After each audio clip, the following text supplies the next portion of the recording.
Hello, BookTube. I've got a few highlights here from last week in BookTube that I wanted to bring to your attention.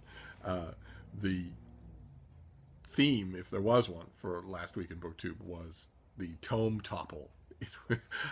And I'm a big fan of tomes, and I'm a big fan of toppling them, so it was fun to watch all these videos about people deliberately attacking the extra big books in their collection.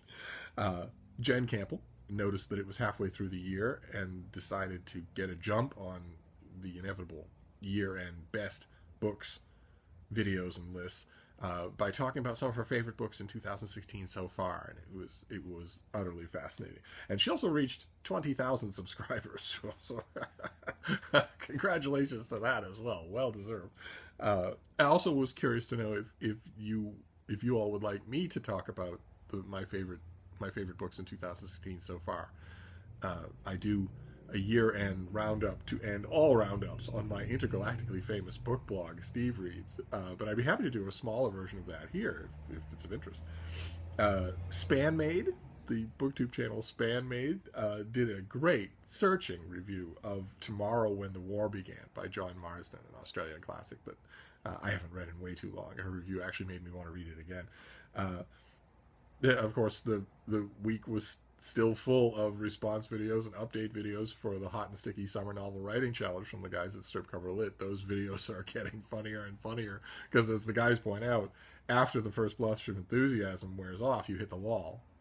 With any kind of writing contest, you all of a sudden, once the enthusiasm starts to die down, you're faced with the daily work, and that's what's starting to show up in these videos. So it's great to see. I view it also, again, as perfect acclimatization for NaNoWriMo, in which the wall is ever so much bigger. But we'll see. We'll get to that at the end of the summer. The Deckled Edge did a wonderful, smart, sensitive review of Mother's Reckoning by Sue Claybo, the mother of one of the shooters at Columbine. The book just ripped the guts out of me when I read it, and he does it justice. Wonderful, wonderful video.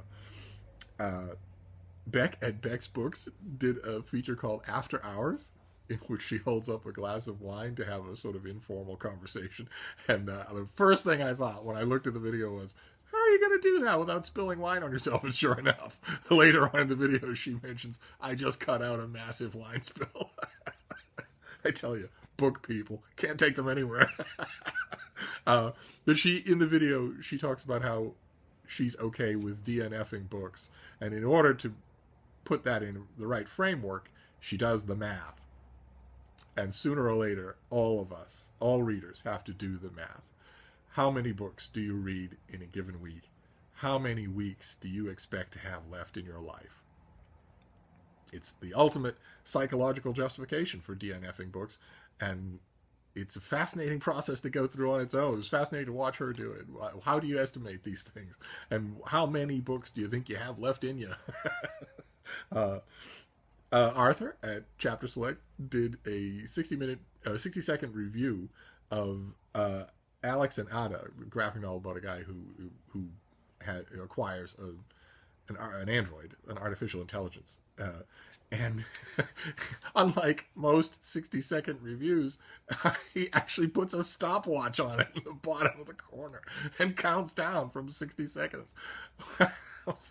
For book reviewers such as myself who are fond of bloviating, it was horrifying. I'm going to have to try that. An actual 60-second book review. I don't have the technology to put a stopwatch on the screen, but I can definitely watch and see. I wonder what I can do in 60 seconds. And also, Chris and Giselle of the Rhodes vlog did a vlog in which they visit the greatest used bookstore in the country. With all due respect to my beloved Brattle Bookstore here in Boston, they went to the Book Barn in Niantic, Connecticut. 5 buildings full of used books with trellis work gardens and a koi pond and a petting zoo and an uncounted number of cats. It's an experience that every book lover should indulge in at least once in their life, and they did. They made a road trip there. So I'll leave all the links to these here so you can see all these things. Bookseller Ravings reached 500 subscribers. Good job. Excellent. Well deserved. And as a celebration, did a quintessentially bookseller thing. he asked his viewers to give him the three really good books that they read. He will read the books of the winner, and based on those books, make a recommendation of something they might like to read next. And that's quintessential bookseller thinking. You know, the good booksellers. Somebody comes into your store and says, "I need a good book." The first thing you do is ask them about the last 3 or 4 good books they read, and you extrapolate based on your experience from there. So go to his section, go to his channel, and leave your recommendations. See what he comes up with.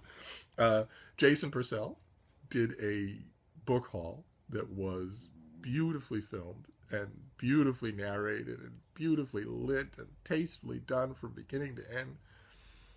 If you like that kind of thing. Strip Cover Lit, to get back to them, they inaugurated something called the Dirty Words Society, in which they champion little known corners of the literary world. In this case, they centered on literary journals and urged all of their viewers to go and find a literary journal at a bookstore.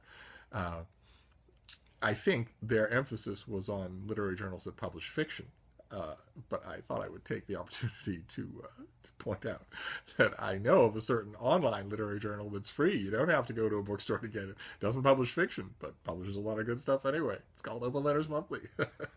I am one of the deckhands, and I would be happy to leave the link below.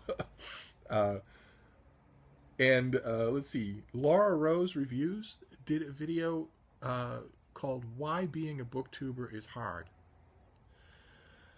And I urge you to go and see it. It's incredibly thought-provoking and honest, just bare-knuckle honest about the risk that you run if you put content online, any kind of content, anywhere online. And we might all wish that risk weren't there. We might all wish that, for instance, BookTube were the universally warm and welcoming atmosphere that it's always touted as being. Of course, there is no such atmosphere. You have to build communities of that kind wherever you go, wherever you do. But her video touched on a lot of really interesting things and did it in a very honest way. I would urge you all to go and see it and then leave her comments reassuring her, letting her know that she's not alone and that she has a wonderful channel. And the last thing that I wanted to mention from last week in BookTube, Sue at Sue's Book Nook did a video in which she receives a book on Sunday. And Steve went and wept. And there you go. That was the week in BookTube. And I'll leave all the links below when I get a chance. And we'll be back to normal tomorrow. Thank you, BookTube.